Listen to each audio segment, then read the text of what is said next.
kind of where I'd like to start is maybe with the folks like Anne, like Michelle, who are actually talking to end users, talking to customers about what their technology needs are, and from a kind of security and compliance standpoint, what is high on their agenda right now? So I guess what are you hearing kind of in the trenches from your clients about what their needs are, what their concerns are? You said they're getting scared about security. I guess what is scaring them? Risk avoidance, yet being able at the same time to take advantage of new opportunities, particularly in the online interactive social space, which seems fraught with opportunities not just to make money, but also to convert people to be customers, to get a closer relationship with their customers. But now that everything is digitized, nothing's off, everything's online, everything is capturable, and they don't want to take on risks accidentally because of their ambitions. I would agree with that. I think a lot of our customers right now are plagued with regulations, and our mantra is basically saying, compliance for compliance sake doesn't make you secure. And so, having our customers be able to understand what they're trying to protect is a huge endeavor, because a lot of people don't understand where the data is. It could be in email, it can be in databases, it can be in flat files. It's everywhere. And so, being able to provide that information is huge, because then they can actually go in and put in a data leakage prevention technology or something, because there's no way that you're going to be able to protect everything. Yeah, finding the data is a challenge. A lot of these companies, they know it's out there. They're just like mushrooms, it's everywhere.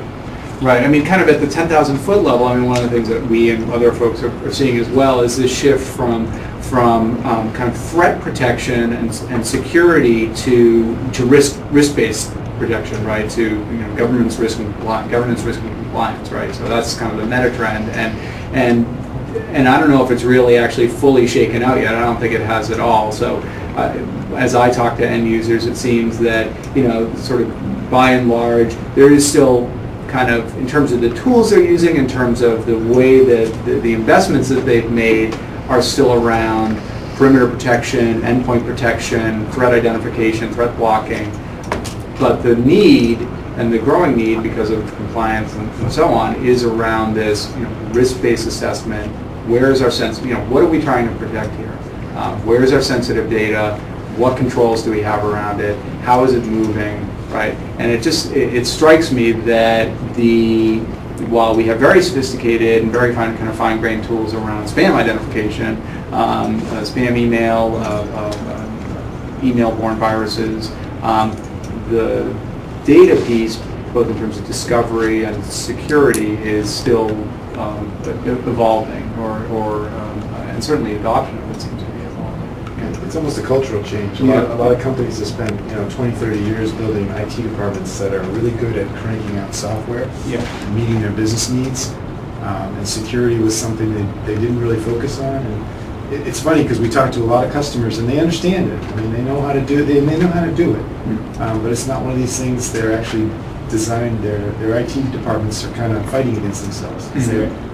Intellectually they understand it, but when they try to do it, it just takes them too long. But the code that's being written right now is not being written to security standards. Right. I mean, what we find all the time is, especially these larger customers, the production data is fairly secure. But the non-production environments is where the real issues are, because the data is everywhere. Right. From a legal standpoint, that's exactly some of the problem that we're seeing when I start to ask the question, well, tell me first, where is your data? And how does it move? How does it move within your company? How does it move from you outside the company? Where are the pockets of it? How is it stored? Is it paper? Is it electronic? Is it digitized? Where are your servers? You start to get the blank glaze. Well, I think Paul hit it when he said data governance, because that's been something that I've seen in IT shops. They think of it as yet another unfortunate event that they have to deal with because it just gets in their way.